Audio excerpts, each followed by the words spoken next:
Монголын залуучууд та бид өнөөдөр дэлхийн хамгийн сайхан оронд амьдарч байна.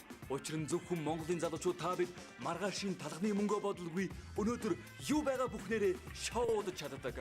Зөвхөн Монголын залуучууд та бид төлбөрөө хийж чадахгүйж 3 өөр үүрэн телефоны утсыг кармалж явдаг. Зөвхөн Монголын залуучууд та бид 4 жилд хэд хэдэн сая төгрөгөөр сурч мэрэгчлэрийг ажиллахгүй байж чаддаг. Тийм ээ, зөвхөн Монголын залуучууд учир шалтгаангүйгээр төгжиж замгүй газар зам гаргахыг санаачилсан.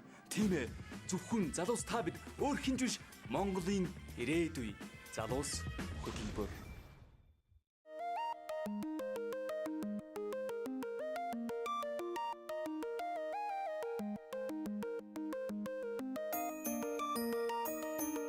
Өнөөдөр дэлхийн нийтээр LGBT хүмүүсийн эрхийн талаарх асуудлыг авч хэмдэж, за мөн LGBT хүмүүсийн эрхийн талаарх асуудал дэлхийд нээлттэй болж эхэлж байна. За цаг хугацаатай уралдаж хөгжиж байгаа өнөөдрийн нийгэмд Монгол улсад ч гэсэн LGBT хүмүүсийн эрхийн талаарх асуудал, за тэдний хүсэл бодол, эрмэлзэл бүх зүйлүүд нээлттэй болж эхэлж байна. LGBT хүмүүсийн эрхийн талаарх ойлголтыг, за яагаад заавал энэ хүмүүсийн эрх гэж яриад байгаа, дуу хоолой гэж яриад байгаа энэ талаарх мэдээллийг бидэнд өгөөч. Сайн мэдсэн үү.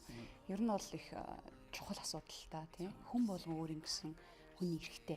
Гэтэл тэр нөгөө хүний эрх нь яг адилхан байхад чинь тийм. Яг л эрхтэгч заяатсан хүний эрх байхад чинь юу гэдэг зарим хүмүүсийг бэлгийн чиг баримжаагаар нь ч юм уу тийм хүйсийн баримжаа илэрхийлэлээр нь ялгарлан гадуурхахыг бол хүлээн зөвшөөрдөг. Энэ нэг асуудал гараад идэг л та. Одоо манай Монголын нийгэмд бол маш газар авсан байна. Гэтэл олон улсын хүний эрхийн хуулийг нь хараад үзэхээр 1994 оноос хойш нэгдсэн улсын байгууллагын хүний эрхийн хорооноос за бэлгийн чиг баримжаагаар бол одоо ялгарлан гадуурх ёсгүй. Бэлгийн чиг баримжаа гэдэг зүйл чинь хүүс гэдэг одоо зүйлдээ орчт юм аа. Тэгэхээр хүүсээр бол одоо ялгарлан гадуурхгүй гэдэг зүйл заалт чинь бэлгийн чиг баримжааны тухай бас бүх асуудал багтчихж байгаа.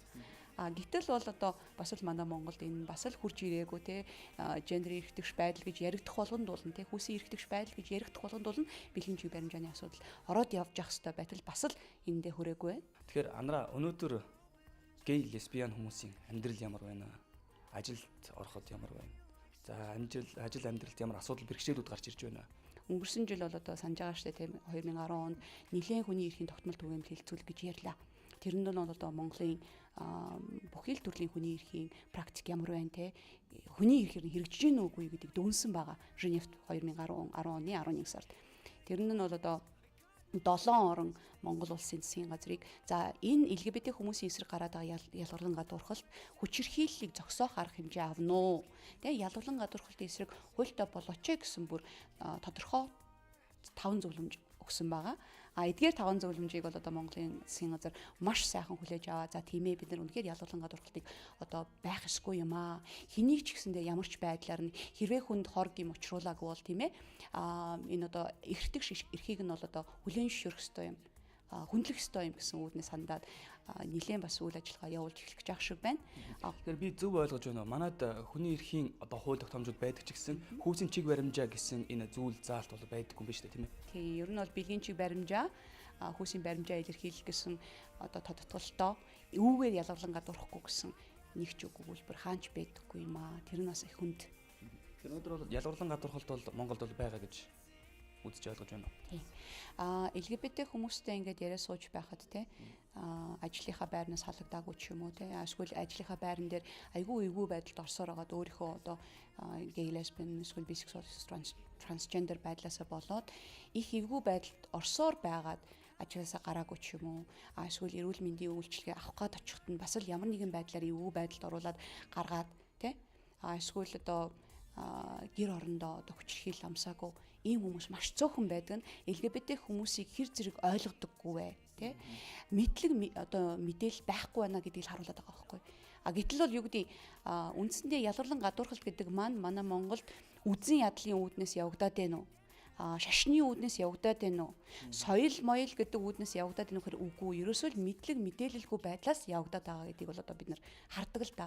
Яг бол хүмүүс за эн чинь ингээд төрөлхийн байдгийн шүү те. Гей лесбийн болно гэдэг маань энэ бол ер сонголт биш ээ. Ингэж төрдиймаа гэдгийг сайн тайлбарлаад өгөхөд бол хүмүүс өө тийм үү? За тийм биш те. Нэрээ хин л хүний нүдэнд орсон шороо шиг амьдрахыг хүсэвдээ гэж ойлгодог байхгүй. Тэгэхээр нөгөө мэдээлэл өгөх нь л их чухал болоод байгаа юм л да нийгэмд. 90 оноос хойш бас ингээл одоо кабель телевиз бий болчлоо, MTV ороод ирлээ те. Тэр болгон одоо имижүүд чинь ерөөсөө л ижил хүүсийн одоо эротик байдал те, ижил хүүсийн хүмүүс ингээ хоорондоо хайр дурлалтай болд юм байна гэдэг зүйлийг одоо энгийнчилж өгсөн байхгүй юу те. Нормалдна гэдэг шүү дээ те. Нормалдаж өгсөн байгаа. Тэрний хэрээр залуучууд бол маш энгийн бодолтой болсон. Дээрээс нь 2001 оноос хойш бол нэгдсэн улсын байгууллагын хүн амын сангаас нэгэн төслийн үр дүнгээр 10 жилийн бүх сургуулиудад бэлгийн хүмүүжил гэдэг хичээлийг орж эхэлсэн байгаа. Тэр хичээл дээр нь бол бэлгийн чиг баримжааны тухай ингээд багтаагаад өгсөн. Ерөөсөө л бэлгийн чиг баримжаа гэдэг бол 3 төрлийн байдаг. Энэ бол төрөлхийн байдаг. Энэ бол сонголт биш. Ижил хүйсийн хүмүүст хандсан бэлгийн чиг баримжаа нь гей лесбийн хүмүүс, эсрэг хүйсийн хүмүүст хандсан бэлгийн чиг баримжаатай хүмүүс байдаг. Стрейт хүмүүс, аль одоо хүйсийн хүмүүст хандсан бэлгийн чиг баримжаатай хүмүүс байдаг. Бисексуал хүмүүс гэдээ оруулсан байгаа байхгүй. Тэгэхээр залуучууд маань хамаагүй л гайг болчих. Маш их гадаад дотоод явж сурж гэн, харж гэн. Тэгээ ийш тийшээ яваад ингээд нүдэн нэгтгэн хэрээр залуучууд маань гайг байгаа байхгүй. Тэгэхээр ерөнхийдөө бол одоо Монгол улс маань залуучуудын улс шүү дээ. Би санджил байна л да. Танаа хийсэн баримтат кино манай нэвтрүүлгээр орж байсан. За тухайн үед бол нүүр бол одоо нууцлагдсан хэлбэртэй гэх юм уу те. Тэрний дараахан мэдээлэл хүмүүст хүрээд ирсний дараахан NTV телевизийн Нандес ток шоугаар орж байсан. Өнөөдөр манай нэвтрүүлгээр орж байна. Цэгэрлэгцээр гарч байна тийм ээ. Энэ бол мэдээлэл төгж байгаа. За бас ер нь бол ил тод гэдэг ч юм уу те. Энэ үүднээсээ гарч байгаа ийм хэлбэр юм болоо гэж би ойлгож байна л да. Тэгэхээр ялгуурлан гадуурхалт гэдгийг хоёлаа ярий төхөө. Ерөнхийдөө бол одоо юу гэдэг нь гей лесбийн хүмүүс чинь магадгүй ихэнх нь өөрсдөө нээлттэй биш байдаг байна л да. Тийм өөрсдөө айдаг те бэлгийн чиг баримжаагаа мэдгдүүлжвэл хүмүүс надад одоо сөргөөр хандан ч гэдэм үү. Монголд байгаа ихэнх хүмүүс бол өөрийнхөө бэлгийн чиг баримжааг нуудаг. Хүйсийн баримжаа илэрхийлэх бол нуугаад ах одоо хэцүү. Одоо юу гэдэг эмэгтэй хүстэй төрчөө тэгээ юм эрэгтэйлэг тэгэл эрэгтэй хувц өмсөд яваад байвал сонир мэдээ эсвэл эрэгтэй хүстэй юм шиг мөртлөө эмэгтэй хувц өмсөөл ингээл яг эмэгтэйгээр өөрийгөө илэрхийлээд авах одоо юу гэдэг тэр бол нуухад аягүй хэцүү те дарвч дартаа. Гэтэл бол нөгөө талаасаа ингээ харахад магадгүй нийгэм маань мэдээлэлтэй болохын хэрээр бид нар нээлттэй байгаад ирвэл хүмүүс маань ойлгохгүй байгаа зүйлээ ойлгохыг хүсээд шууд өгөөсөхгүй зүгээр одоо яг юу юм бэ гэдгийг одоо асууж эхэлдэг байхгүй. Тэгэхээр ер нь аль талтаа ажлын байран дээр бид нар ингээд өөрсдөө нуудаг учраас биднэрт бас сүрэг хандж байна. Магадгүй бид нар нээлттэй болоод эхлэвэл хүмүүст ойлгуулад эхлэвэл тэр одоо ялгарлан гадуурхалт бол одоо гарахгүй ч юм уу тий. Тэгээд юу гэдэг зөвхөн одоо өөрийгөө аваад явж исэн хүмүүс бол яа их үтэй. Гэтэл бол гей лесбийн хүмүүс гэхээр л одоо хайр дурлалгүй гэр оронгүй байна гэж байхгүй шүү дээ. Хосуудаа авч явна те ихнэр нөхрөө авч явна одоо юу гэдэг магадгүй тэр одоо хань ижилтэйгээ хүүхдээ болсон байл хүүхдээ авч явна тэр болгоноос нь ингээд салгадаг ийм л одоо их хүндэл асуудал явагдаад байдаг л да. Гэтэл хөдөлмөрлөх эрх нь бол одоо анхдагч эрхүүдийн нэг байгаа штэ.